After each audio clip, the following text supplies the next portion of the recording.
Para este momento, ya ha visto el algoritmo de detección y también hemos hablado de cómo evaluar un algoritmo de detección de anomalías. Resulta que, cuando está aplicando una detección de anomalía, una de las cosas que tiene un enorme efecto sobre su buen funcionamiento es qué variables usted usa y qué variables elige para dar el algoritmo de detección de anomalías. En este video, lo que me gustaría hacer es decir algunas palabras, dar algunas sugerencias y pautas para saber cómo diseñar o seleccionar variables para dar a su algoritmo de detección de anomalías. En nuestro algoritmo de detección de anomalías, una de las cosas que hicimos fue modelar las funciones usando este tipo de distribución gaussiana, con xi, mu y sigma cuadrada y, por ejemplo. Y una cosa que a menudo hago es trazar los datos o el histograma de los datos, para asegurarme de que los datos parecen vagamente gaussianos antes de alimentarlos a mi algoritmo de detección de anomalías. Y, generalmente podrá funcionar bien, aunque los datos no sean gaussianos. Sin embargo, se trata de un buen chequeo sanitario para ejecutar. Por cierto, en caso de que sus datos no parezcan gaussianos, los algoritmos aún así funcionarán bien. En concreto, si trazo mis datos así y si se parecen a un histograma como este, y la manera de trazar un histograma es usar hist, o el comando hist en Octave, pero así es como luce. Parece vagamente gaussiano, así que si mis variables lucen así, estaría muy feliz de alimentarlas a mi algoritmo, pero si fuera a trazar un histograma de mis datos y luciera así, bueno, esto no se parece en absoluto a una curva en forma de campana. Esta es una distribución muy asimétrica, tiene forma de pico a un lado. Si así es como se ven mis datos, lo que a menudo haré será jugar con diferentes transformaciones de los datos, con el fin de que luzcan más gaussianos. Otra vez, el algoritmo generalmente funcionará bien, incluso si no hace esto, pero si usa estas transformaciones para hacer sus datos más gaussianos, podría funcionar un poco mejor. Así que tenemos el conjunto de datos que se ve así. Lo que puedo hacer es tomar una transformación logarítmica de datos. Si hago eso y vuelvo a trazar el histograma, lo que obtengo en este ejemplo particular es un histograma que tiene este aspecto. Y esto se ve mucho más gaussiano, ¿verdad? Se parece mucho más a la clásica curva en forma de campana, que podemos ajustar con algunos parámetros sigma, de media y varianza. A lo que me refiero con una transformación logarítmica, es realmente, si tengo alguna variable x1 y luego el histograma de x1 se ve así, entonces podría tomar mi variable x1 y reemplazarla con el registro de x1 y esta es mi nueva x1 que podré trazar al histograma más a la derecha y esto parece mucho más gaussiano.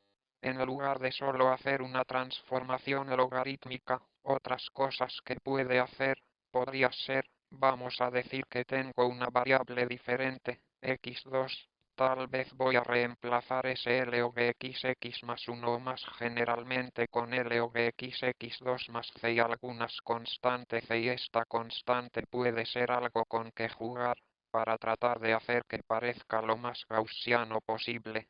O para otra variable x3, tal vez la reemplazaré con x3 que puede ser en raíz cuadrada. La raíz cuadrada es solo x3 a la potencia de una mitad, ¿verdad? Y esta mitad es otro ejemplo de un parámetro con el que puedo jugar. Entonces, tendría x4 y tal vez podría reemplazar en su lugar con x4 a otra potencia, tal vez a la potencia de un entre 3. Y todos estos, este otro, este parámetro exponente, o el parámetro c, todos estos son ejemplos de parámetros con los que puede jugar, con el fin de hacer parecer sus datos un poco más gaussianos. Déjeme darle una demostración en vivo de cómo jugar en realidad con mis datos para que parezcan más gaussianos. Bien, ya lo cargué en Octave. Aquí hay un conjunto de variables x. Tengo 1000 ejemplos cargados allí. Vamos a jalar el histograma de mis datos. Use el comando HISTXX y aquí está mi histograma. Por defecto, creo que esto utiliza 10 contenedores de histogramas, pero yo quiero ver un histograma de cuadrícula más fina. Así que activamos HISTXX 50 entonces, esto se traza en 50 contenedores diferentes. Muy bien, se ve mejor. Ahora, esto no parece muy gaussiano, ¿verdad? Entonces, vamos a empezar a jugar con los datos. Probemos con un HISTXX 0.550, así que tomamos la raíz cuadrada de los datos y trazamos el histograma.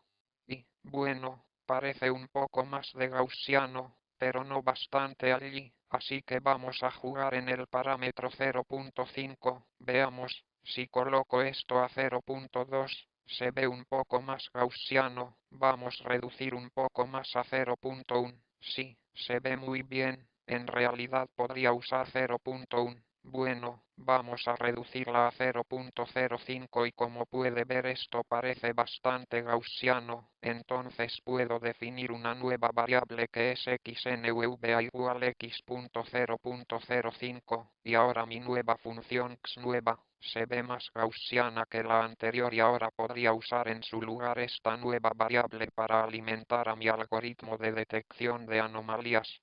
Y por supuesto, hay más de una manera de hacer esto. También puede usar istdl o gxx, que es otro ejemplo de una transformación que puede utilizar. Y, ¿sabe? Eso también se ve muy gaussiano. También puedo definir xnvva igual l o gxx y esa sería otra muy buena opción de una función que puedo usar. Para resumir, si traza un histograma con los datos y nota que no luce muy gaussiano, vale la pena jugar un poco con diferentes transformaciones como estas, para ver si puede hacer que sus datos parezcan un poco más gaussianos, antes de alimentarlos a su algoritmo de aprendizaje, aunque incluso si no lo hace, puede que funcione bien. Pero normalmente realizo este paso. Lo segundo que quiero mencionar es cómo encontrar las variables para un algoritmo de detección de anomalías.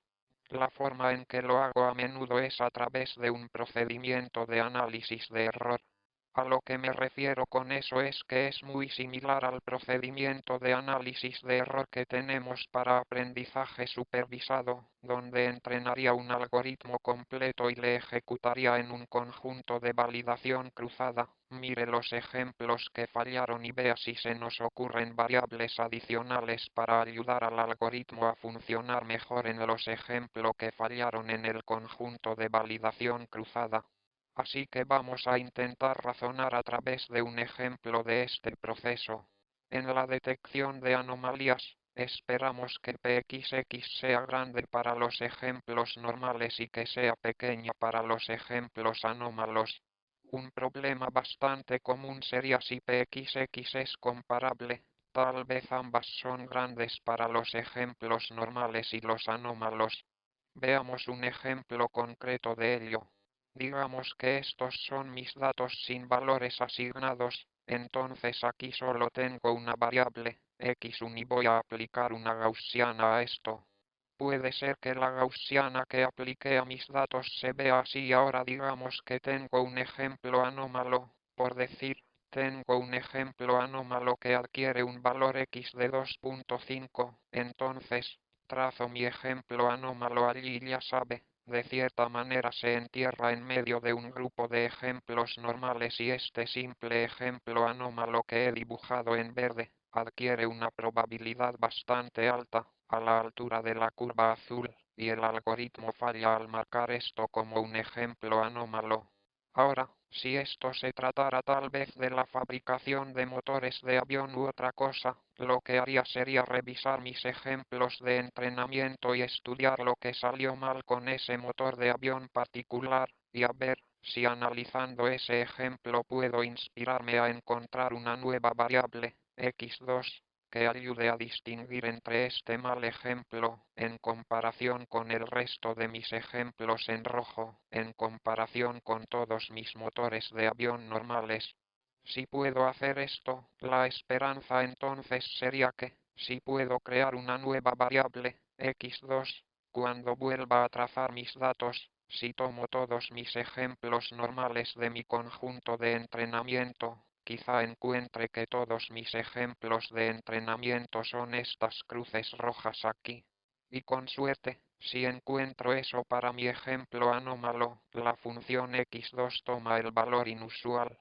Para mi ejemplo en color verde aquí, esta anomalía, mi valor x1, sigue siendo 2.5, luego, tal vez mi valor x2, con suerte adquiera un valor muy grande, tal como 3.5 allí, o un valor muy pequeño. Pero ahora, si modelo mis datos, encontraré que mi algoritmo de detección de anomalías da una alta probabilidad a los datos en las regiones centrales, una probabilidad ligeramente menor a eso, y probabilidad inferior a eso. Un ejemplo en esta parte exterior sería que mi algoritmo ahora da una muy baja probabilidad en esta parte y así, el proceso de esto consiste en mirar realmente los errores que está cometiendo. Mire la anomalía que el algoritmo está fallando en etiquetar y vea le ayuda a crear alguna nueva variable. Encuentre algo inusual sobre ese motor de avión y úselo para crear una nueva variable. Con esta nueva variable resulta más fácil distinguir las anomalías de sus buenos ejemplos.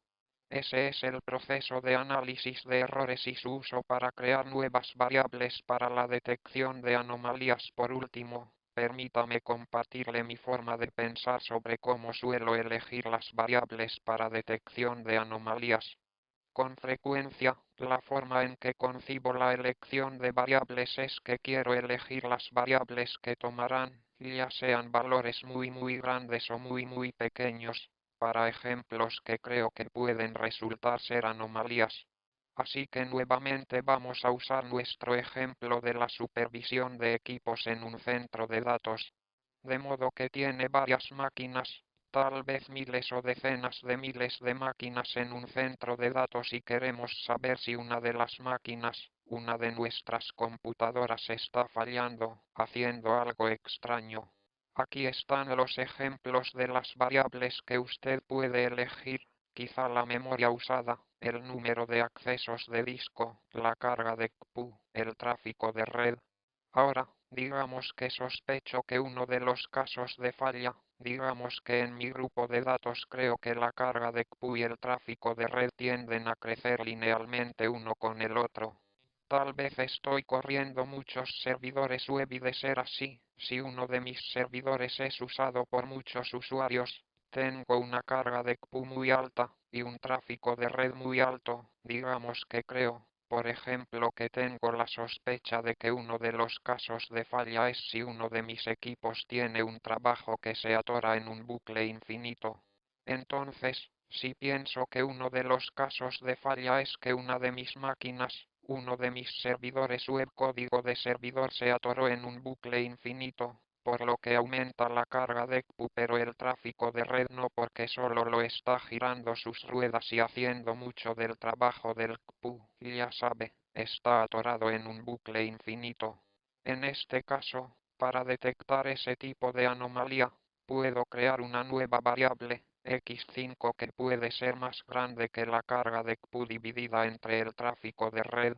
De ese modo, 5x tomará un valor inusualmente grande, si una de las máquinas tiene una carga de CPU muy grande pero no tanto tráfico de red, esta será una variable que ayudará a su captura de detección de anomalías, un cierto tipo de anomalía. También puede ser creativo e inventar otras variables, como tal vez tenga una función x6, que es la carga de CPU al cuadrado dividida entre el tráfico de red. Esta sería otra variante de una variable, tal como x5 para tratar de capturar anomalías donde una de sus máquinas tiene una carga de CPU muy alta, que tal vez no tiene un tráfico de red proporcionalmente grande. Mediante la creación de funciones como estas, puede empezar a capturar anomalías que realmente corresponden a combinaciones inusuales de valores de las variables. En este video, hablamos de cómo crear y tomar una variable y tal vez transformarla un poco, de modo que se vuelva un poco más gaussiana, antes de alimentarla en un algoritmo de detección de anomalías. También vimos el análisis del error en este proceso de creación de funciones para tratar de capturar diferentes tipos de anomalías. Espero que este tipo de pautas le ayuden a elegir buenas variables para añadir a su algoritmo de detección de anomalías y ayudarle así a capturar todo tipo de anomalías.